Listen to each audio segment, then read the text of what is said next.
Well, the Mueller report is out. The one thing we know is that it did not find collusion, the collusion it was created to find. And we know that because no one was indicted for it.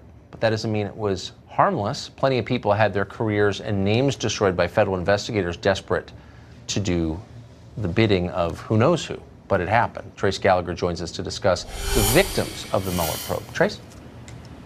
And Tucker, it really is, for context, imperative to know exactly who got caught up in the special counsel net. There were 34 people in 3 companies that were either indicted or pled guilty, including 26 Russian nationals, 3 Russian companies, and 6 former Trump advisors. 5 of the 6 former advisors pleaded guilty. But as you say, not a single allegation related to collusion with Russia to impact the 2016 election. Former Trump campaign foreign policy advisor George Papadopoulos pleaded guilty in October 2017 of making false statements to the FBI. He was sentenced to 14 days in jail. Paul Manafort, Trump's former campaign chair, was indicted on 25 counts of faking documents to obtain loans and financial crimes in connection to his work for Ukrainian politicians. Manafort will serve about 6.5 years in prison. Former Trump campaign aide Rick Gates was named alongside Manafort, accused of finance crimes. Former National Security Advisor Michael Flynn pleaded guilty in December 2017 to making false statements to the FBI. Michael Cohen, Donald Trump's former lawyer, pleaded guilty to tax and bank fraud and campaign finance violations related to hush money payments to women who alleged affairs with Donald Trump. And finally, Roger Stone, a longtime Trump advisor, was indicted for obstruction, making false statements, and witness tampering. Former Trump aide Michael Caputo condemned the Russia probe for forcing his family out of their home and crushing his children with the immense legal costs associated with defending himself and themselves. Tucker. Trace Gallagher, thanks a lot for that. Sure.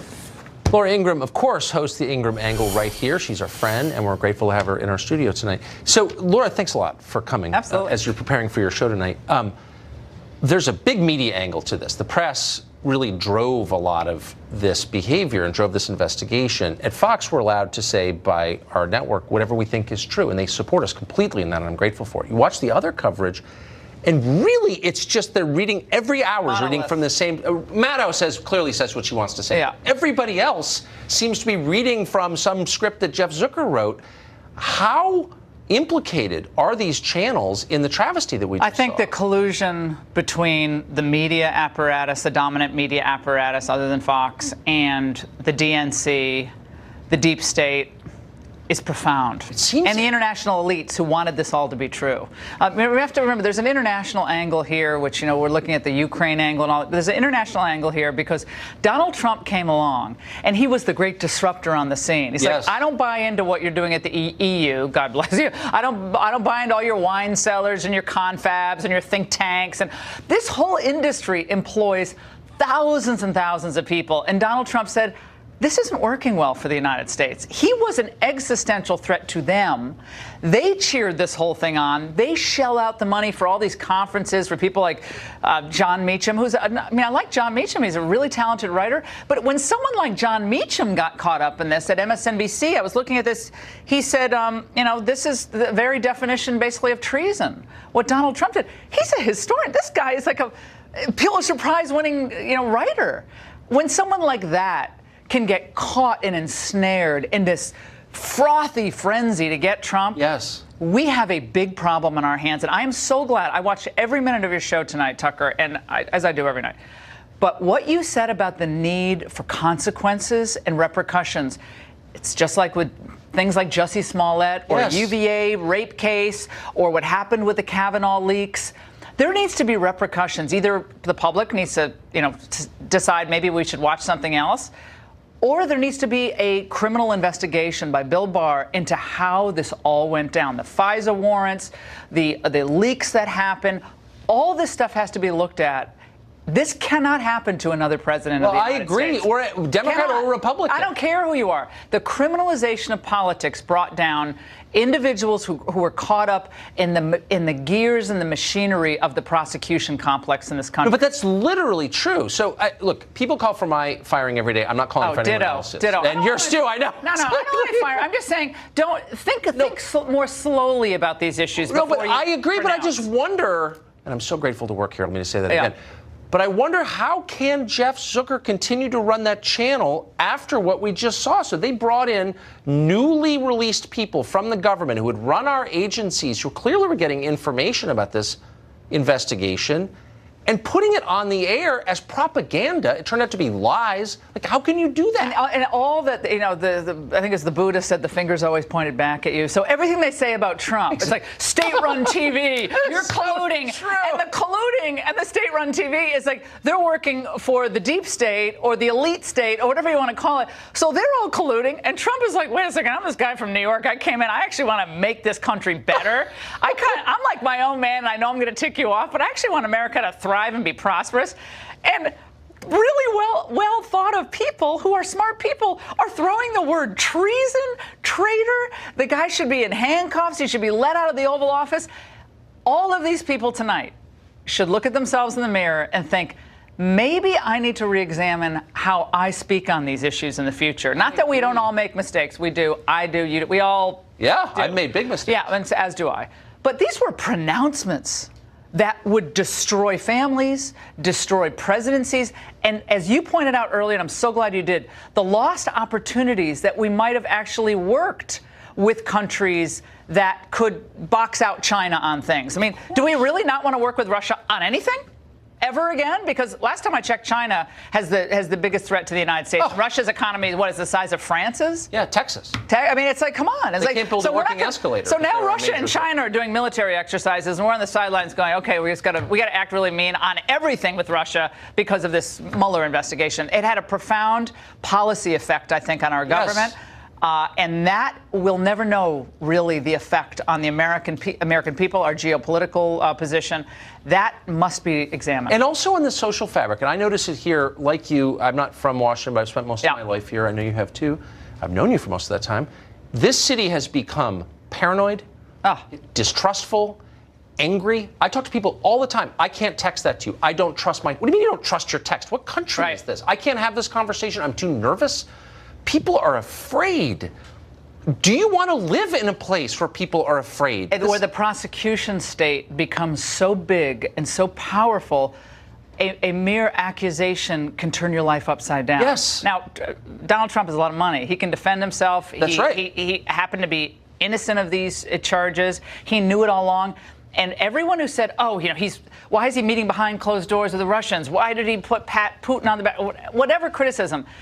Maybe it's because he realized he had an obligation to the American people to look past Mueller, as hard as it was, and actually try to do the right thing in the moment for the country. They never gave him that benefit of the doubt, That's and right. he deserved that benefit of the doubt, and he never got it from them.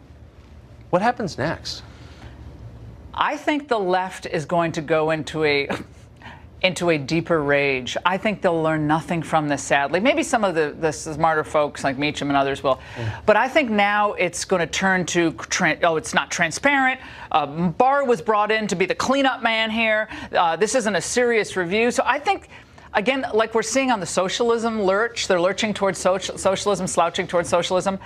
I think in this case, they're going to be in a very precarious position with the internal anger from the activists who thought, we finally got the Roadrunner. We finally got Wiley. It's like the Acme TNT. We finally got him, and all of a sudden it's like meep. He's like gone again. So I think they're going to freak. I think they're going to freak, and I don't think much is going to change. But it's going to mean they're going to move more radical on the policy front and try to whip up more enthusiasm that way. I don't see what else they do. To put all their hope on the Southern District. Are we going to go back to that now? Southern District of New York, which is grotesquely politicized. Yeah. So you are on in 1 hour and 6 minutes. Why don't you hang around, Tucker? Who's on? We have Joe DeGeneva. We have Ken Starr. We have Robert Ray, both independent counsel, of course. And we have Byron York's going to look at the media angle. We're going to have a great show, so we're looking forward to it. And Devin Nunes is going to join us. Sitting in my living room with a Perrier, watching every minute, as I do every night. It's great to see you. Tucker, it's always great to be on much. Anytime. Fox News alert for you. For 2 years, Washington has been completely halted by the Mueller investigation. Now it's finally ending, and both Republicans and Democrats are scrambling to respond to what we know so far. Fox correspondent Peter Doocy is tracking their reactions up on the Hill tonight. He joins us now. Hey, Peter. Tucker, Democratic lawmakers are already saying that the DOJ needs to do more than just tell them what Mueller concluded. They want to eyeball the evidence themselves. And if that's not allowed, some Democratic lawmakers are now preparing to subpoena the special counsel Mueller. I would first argue that the department cannot adopt a double standard and should cooperate willingly. But if it doesn't, we will have to subpoena the evidence. We will have to subpoena Mueller or others to come before the Congress and answer questions. A different concern coming now from the top Democrat in the Senate, Chuck Schumer. He wants to make sure the Trump-appointed Attorney General does not send Trump attorneys a copy of the report's finding before Democrats can inspect it. Attorney General Barr must not give President Trump, his lawyers, or his staff any sneak preview of special counsel Mueller's findings or evidence, and the White House must not be allowed to interfere in decisions about what parts of those findings or evidence should be made public.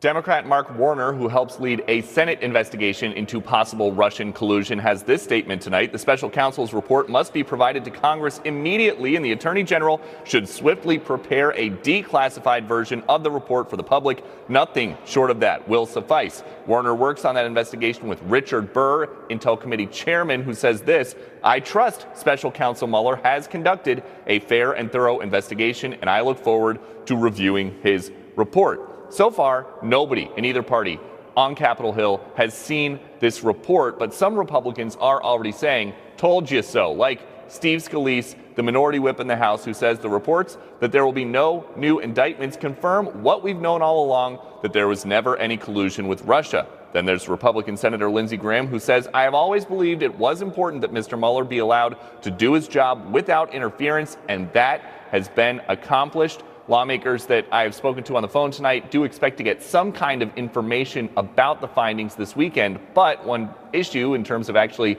putting their hands on it, just about everybody's out of town. Tucker? Peter Doocy, great to see you. Thanks very much. I want to wrap up this hour with calmness, perspective, decency, kindness. And the person we go to for those qualities, of course, is Dana Perino. She hosts a daily briefing every day and co-hosts The Five. I have some good news, actually. But what is it? I'll save it to the end. You ask me your question first. My question is totally open-ended. You've watched all this for over 2 years. Yeah. And tonight, it's not the final moment, but it's the beginning of the final moment. And I what's think your that if it's assessment? not the final moment, just reading even at Lawfare blog, right? They're saying like, let's probably, I don't know if it's over. Like we still, obviously, we want to see the report. Right. People are not going to be satisfied until they see these underlying documents. As Laura and you were just talking about, like, does there need to be some repercussions for bad behavior at the DOJ, et cetera? However, I would say this. This investigation was actually shorter than the ones in the years past, although it felt really long. Yeah. But it was thorough. Mueller was never fired. He was allowed to do his work, and the new Attorney General did not interfere, did not block anything. He's wrapping it up so the institutions hold, right? So there's not a constitutional crisis. That's right. That everybody has to worry about. I'm very interested in finding out from the report about Russia's involvement in trying to interfere in our elections, because what we know from our intelligence community is that they're not stopping. And as Kirsten Nielsen said on our air earlier this week, cybersecurity is a huge problem for us. I will be interested to see what 2020 Democrat would be willing to pivot away from this and say, okay, we've always said that Bob Mueller should be allowed to do his work. He was allowed to do his work. Let's let that work stand. Let's now turn to how we could better govern the country. Like, which Democrat is going to do that? Is there any of them that would do that? And if they can't do that, they're going to miss out on all of these people say, wait, you just said that Mueller was supposed to finish his investigation. Now he has. So let's wait. Let's see what Bill Barr does. I do think it could take some time. Tucker, they have to redact anything that is executive privilege, anything that's grand jury, anything that's classified or intelligence. Like, it's not going to happen by Monday. Okay, we'll get the conclusions, but it's not going to happen by Monday. Now, are you ready for I'm ready for the good silver news. lining? You're ready, and the good news is, if it turns out that this is it, right? That Mueller did the report, that there's no collusion, that there's no more indictments, isn't that good news for America? There was no collusion. there was attempts by Russia to get people in the Trump campaign to help them, and it didn't work, or at least there's no evidence that Mueller can use to bring a case that says that it worked. I mean, I feel like America should be relieved that is it. So let's all then turn to the most important issues that we have to deal with that we'd much rather talk about. Things are better than we thought they were, or that Adam Schiff claimed they were. I agree. I opened the show on that exact note, and I was laughed at by a Democrat, but I agree with you 100%. No laughing here. No laughing here. The great Dana Perino. Thank you, Dana, very much. You.